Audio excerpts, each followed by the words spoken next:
Hi, and welcome to another video by Jimthecarguy. Today's video is going to be how to replace a battery on this 2019 Hyundai Santa Fe. Now, if you remember going back a couple of weeks ago, maybe even a little more than that, I did a video on a booster pack that was sent to me by a company called Foxpeed. Today we're going to test that booster pack out, and we're going to see if it's adequate to hold the memory on this vehicle while we disconnect the battery, remove it, and put a new one in. But we're going to see if that works. I'll bring you in. I'm going to show you what kind of tools you're going to need, and one very important thing we need to talk about. This particular vehicle calls for what's called an Agm battery, and that means it's a Absorbent Glass Mat battery. You may be tempted to put in a less expensive battery, but believe me, you do not want to do that because the vehicle needs to have this particular battery in there.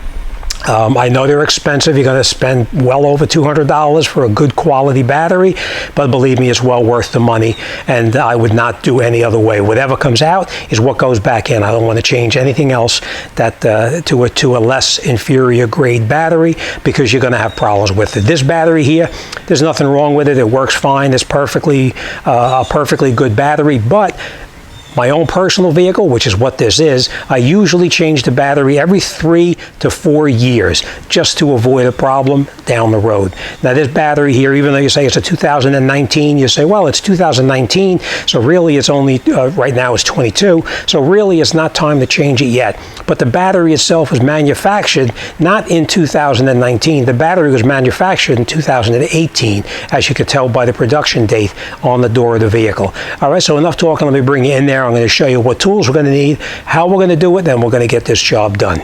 Okay, so this is basically what we're going to do, and then we're going to get this job finished and get it wrapped up. We're going to come in here, we're going to take out this, and we're going to take this piece here, the air snorkel, out of the way so we can gain access to the battery.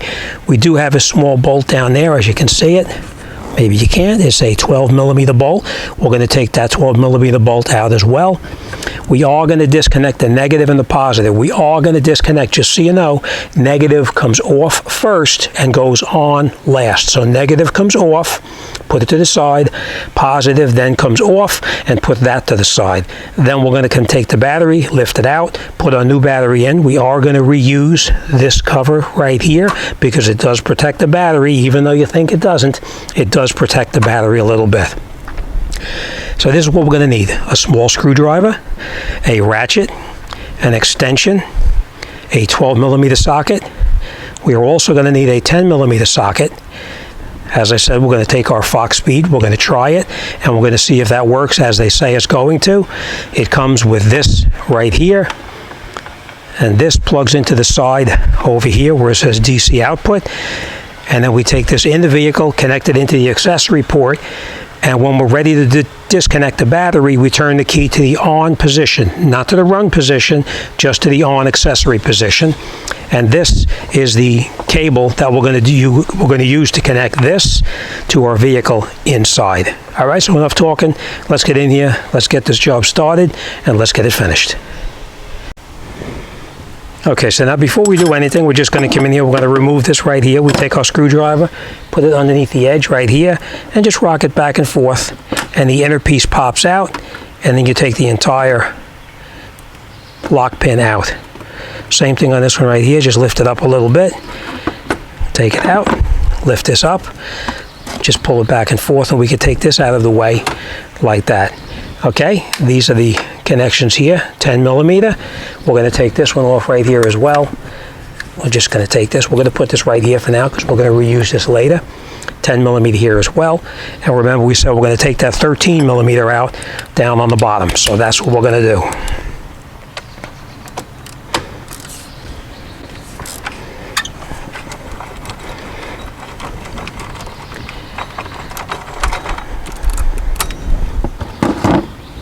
Okay, we'll just take this and lift the screw and the bracket out and put this off to the side as well. Now before we go any further in here and disconnect anything, we're going to take this inside the vehicle. We're going to plug this into here, just like that. Just so you know, it is 100% charged. All right. We're going to take this, we're going to plug it into here, and then we'll plug it into the accessory part of the vehicle itself. So let's go inside and let's continue with that. Okay, so here is our Foxpeed. Here is our connector. Goes in just like this. Okay, like that, like that. And then we're going to come over here. We're going to open this up right here, and we're going to plug this into there. Just like that. Okay, now before we do anything else, we're going to come over here and we're going to put our key into the ignition, and we're just going to turn it to the accessory position. We're not going to start it, just the accessory position. And that is the accessory position. You see all the lights on the dashboard? See all the lights? We don't want them on. We want it just one click on, just like that. So it's partially on to the accessory position. Now we'll go out front and we'll disconnect it, and we're going to see if it holds its memory. Okay, so now we'll take our 10mm negative off first. All right, we'll loosen it up. Just like that. Now sometimes they come loose, sometimes they don't. If they do not come loose, then you just put this on the top like that, tap it a couple times, and it opens right up. Okay? So now after we've done that, we're going to take this cable and we're going to relocate it off to the side, just like that, so it doesn't come back in our way when we're working. Okay? Next, we're going to disconnect this cable right here. Now we have that disconnected, but you still want to be careful because we're feeding power back through it, through that other booster pack. Okay, so we're going to loosen this up. Tap it. And then we're going to take this and we're going to rock this back and forth. And this one's a little tighter, but we're going to lift it up like that.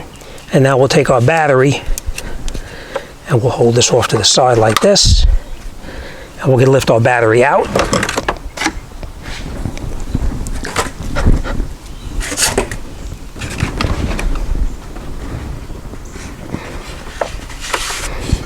We're going to put our new battery back in.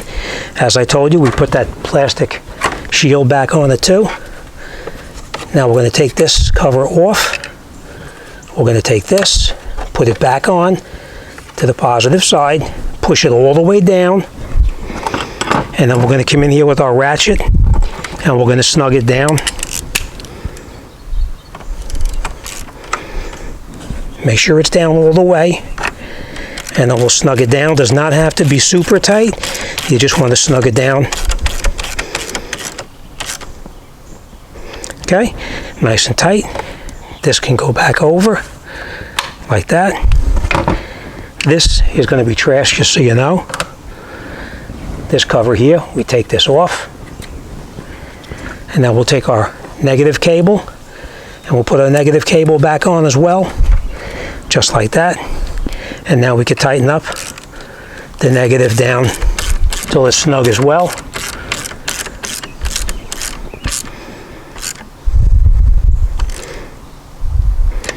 Okay, now before we go any further connecting the lock bracket back up, we're going to go in and we're going to see if it held the memory on the computer. Okay. All right, as you can see, it did hold its memory. So this booster pack did work as it said it was going to. We can unplug it now.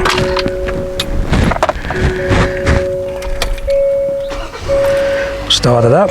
Make sure we have all of our presets. Here in the final. Okay, so everything is working just the way it's supposed to. Okay.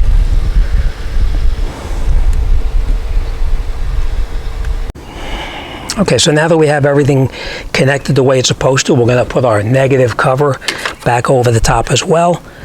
Push it down and it snaps in. Remember what I told you? I know it's upside down, but make sure it's an Agm battery, okay? As you know, the Interstate is my go-to battery, and it always has been since I've been in business, which is probably 45 years. Interstate is the way to go as far as I'm concerned. Okay, next we're going to take our bracket that we took off. Remember, it goes on just like this. We're going to bring it down, and we're going to put it in that hole down on the bottom. We're going to screw it in by hand.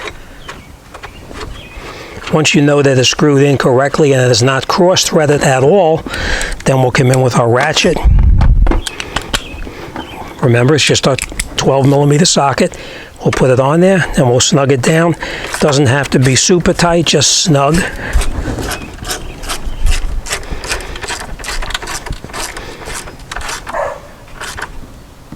Okay, and that keeps the battery from sliding around when you go around turns, of course.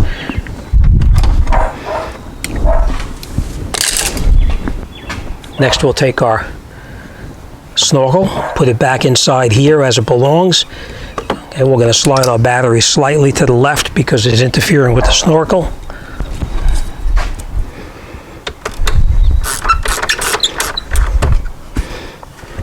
Just like that. And now we'll snug it down there again.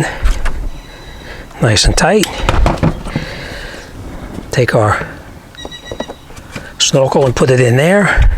Put it back on top here. And then we're going to slide our pins in here. You'll have to push them in.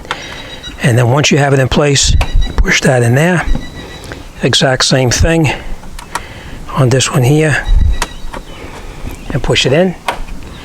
And that's it. That's all there is to it. We are going to punch out the date on here so we can keep track of when it was installed. And that's it. This job will be done. Okay, so as you can see, replacing the battery is really not that difficult. It just takes a little bit of a precaution when you're working with it so that you don't actually ground anything out by accident and cause an electrical catastrophe.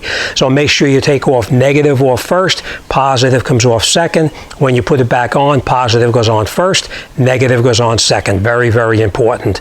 All right, I know I'm going to get a lot of questions about why do you want to save the presets on the computer in the vehicle itself, and there's lots of different reasons why. One, it's your presets on your radio, which is no big deal. You can reprogram it. You're going to lose your presets on your radio. You're going to lose your presets on your clock. You're going to lose all your presets in your body control module. Everything is going to wind up losing its memory, and the vehicle may take a little while to start to run the way it was supposed to before you replace the battery. I've had many vehicles that come into me and they just don't run. They keep on stalling. The vehicle drives, comes to a stop sign, boom, it stalls right out, and they don't know what it is. And I open up the hood, take a look, and the battery has been replaced. And as soon as I see the battery is changed, I know that they didn't connect up this simple little booster pack to it to hold the memory so that you don't have to worry about it. And then you have to re-educate the car how to drive, how to have the transmission shift correctly, how to have the engine idle correctly. Not on all vehicles, but on some vehicles. And that's why it's much easier for me at the shop just to connect the battery booster pack up to it, hold the memory, and that way there's no question if the vehicle stalls or whatever. I know it's nothing to do with what I did at the shop. But that's it. This job is done. Last precaution I'm going to tell you, and I know I said this before, but it's very, very important. If an AGM battery comes out of the vehicle, make sure you put an AGM battery back in that battery into the vehicle itself. Now you're probably wondering, what does an AGM mean? And what it means is it's an absorbent glass mat. Most batteries on cars from years ago and even to present day, they're what they call flooded batteries. And a flooded battery means that it has acid inside the battery, and the acid goes around all of the cells in the lead cells inside there, and that's what creates the power to start the vehicle and to run the vehicle. As a battery gets old, the flakes flake off and fall down to the bottom, and it shorts out that cell, and that's why batteries fail, and that's why batteries have no reserve capacity, because some of the cells become shorted out and they just don't function properly. An absorbent glass mat is not like that. It doesn't have a liquid free floating around inside the battery. There's a mat inside there, and that's where the lead acid material is inside that. So even if you were to tip the battery over by accident, it's not going to spill as a conventional battery did years ago. All right, that's it. This job is done. We saved our memory because we could tell by our clock in the vehicle itself, and that's it. We're done. All right, as always, thanks for watching, and I'll see you guys on the next one.